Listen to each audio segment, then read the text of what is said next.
Aucune technique d'entraînement ne devrait être utilisée tout le temps, en permanence, et pourtant, il y en a certaines qu'on aurait bien envie d'utiliser tout le temps, tellement elles sont efficaces. Elles font gagner du temps, elles stimulent mieux, donc si on ne les utilise pas, c'est juste pour varier l'entraînement.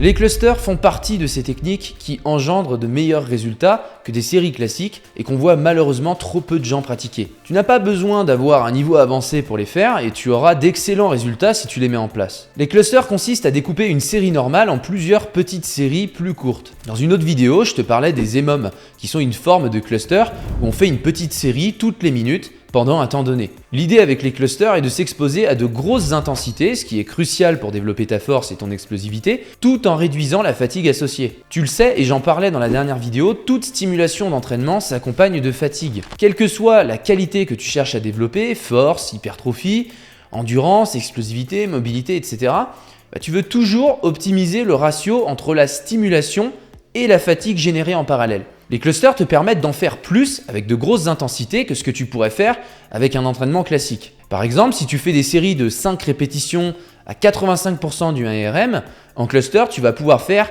3 petites séries de 2 ou 3 répétitions entrecoupées de 15 à 20 secondes de récupération entre ces mini-séries. Tu fais donc entre 6 et 9 reps avec les clusters en à peine plus de temps que sur une série où tu enchaînes les 5 reps d'affilée. Sur la série avec les 5 reps d'affilée, tu seras proche de l'échec en fin de série, alors que les 3 mini-séries te permettent de rester plus éloigné de l'échec et la mini-récupération à chaque fois te permet de récupérer juste ce qu'il faut pour avoir 1 ou 2 reps en réserve supplémentaires par rapport à une série classique. Et ça, c'est vraiment bien parce qu'il y a un type de fatigue qui s'accumule de manière exponentielle quand tu t'approches de l'échec, l'accumulation des ions calcium dans tes muscles. Quand ces ions calcium s'accumulent, ils ne sont plus évacués et ils activent les calpaïnes, des enzymes qui vont littéralement dégrader tes fibres musculaires. Les dommages musculaires sont donc beaucoup plus importants et il va te falloir beaucoup plus de temps pour récupérer de cette stimulation. L'année dernière, l'étude de Robinson et ses collaborateurs, basée sur plusieurs dizaines d'autres études, nous expliquait que la proximité de l'échec n'était pas importante pour le développement de la force maximale. Tu peux donc garder des répétitions en réserve et gagner tout autant de force que si tu allais très proche de l'échec,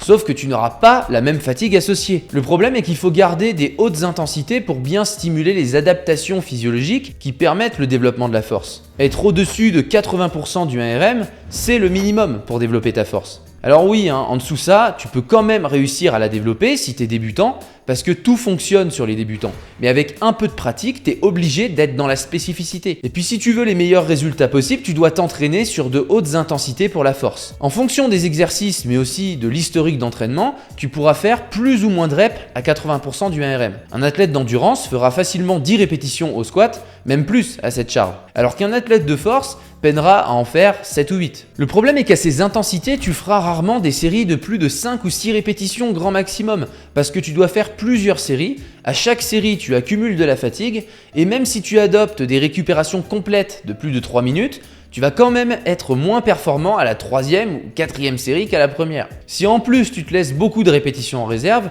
tu vas mobiliser des charges qui ne sont pas si lourdes finalement et qui n'engendreront pas les adaptations souhaitées. Donc les clusters sont vraiment idéaux parce que les micro-récupérations au sein de la grande série te permettront de faire plus de répétitions à des charges plus élevées et donc d'accumuler le volume nécessaire à un bon développement de la force tout en gardant de la réserve. Il y a 7 facteurs qui expliquent le développement de ta force. Une meilleure coordination intermusculaire, une coactivation des antagonistes réduite. En gros, les muscles qui freinent le mouvement s'activent moins et le freinent moins. Un meilleur recrutement des unités motrices. Tu recrutes plus de fibres musculaires et tu produis plus de force. L'hypertrophie bien sûr, tes fibres musculaires sont plus grosses, plus riches en protéines contractiles et produisent donc plus de force. La densité des myofilaments. Il y a plus de protéines contractiles dans une même unité de surface, ce qui te rend plus fort. La transmission de force latérale accrue. La force est mieux transmise entre les fibres musculaires, ce qui te rend plus fort. Et puis pour terminer, la meilleure raideur tendineuse. Ton tendon se déforme moins et il s'étire moins, ce qui transmet mieux la force du muscle jusqu'à l'os pour bouger l'articulation et donc tu es plus fort. Au-delà de ces facteurs, il y a aussi la technique sur le mouvement ciblé par le gain de force qui est importante. Alors si tu as une technique éclatée au squat par exemple, tu te doutes bien que ça va te limiter pour faire un mouvement efficace et être performant dessus. Pour l'améliorer, tu dois évidemment t'entourer d'un coach et te filmer régulièrement pour voir les défauts et t'ajuster à chaque fois. C'est aussi important d'adopter un focus externe de ton intention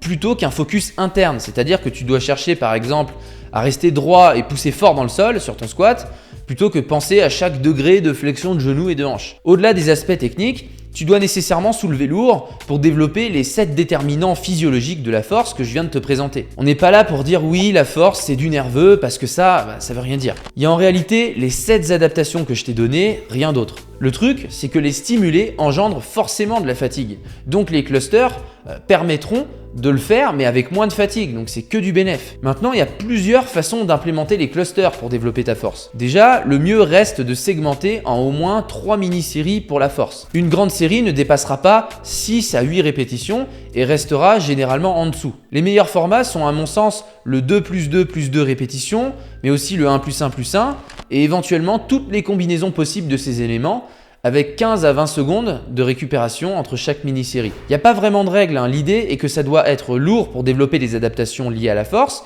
mais on doit garder suffisamment de vitesse pour améliorer en même temps les gains d'explosivité. Si tu as besoin de plus de 15 à 20 secondes de récupération entre les mini-séries, n'hésite pas, surtout sur des charges au-delà de 90% de ARM, quand c'est vraiment lourd. Si tu veux aller plus loin et tout savoir de A à Z sur le développement de la force, je te présente aussi 13 autres méthodes. Je t'explique comment faire un programme pour n'importe qui, comment l'agencer dans le temps, varier, faire un bilan, etc. dans ma formation Power Pro. Pour te remercier de m'avoir écouté jusqu'ici, je t'offre 350 € dessus pendant 2 jours en suivant le lien en description. Le compte à rebours se lancera dès que tu auras cliqué sur le lien. Je te dis à la prochaine pour d'autres vidéos, salut!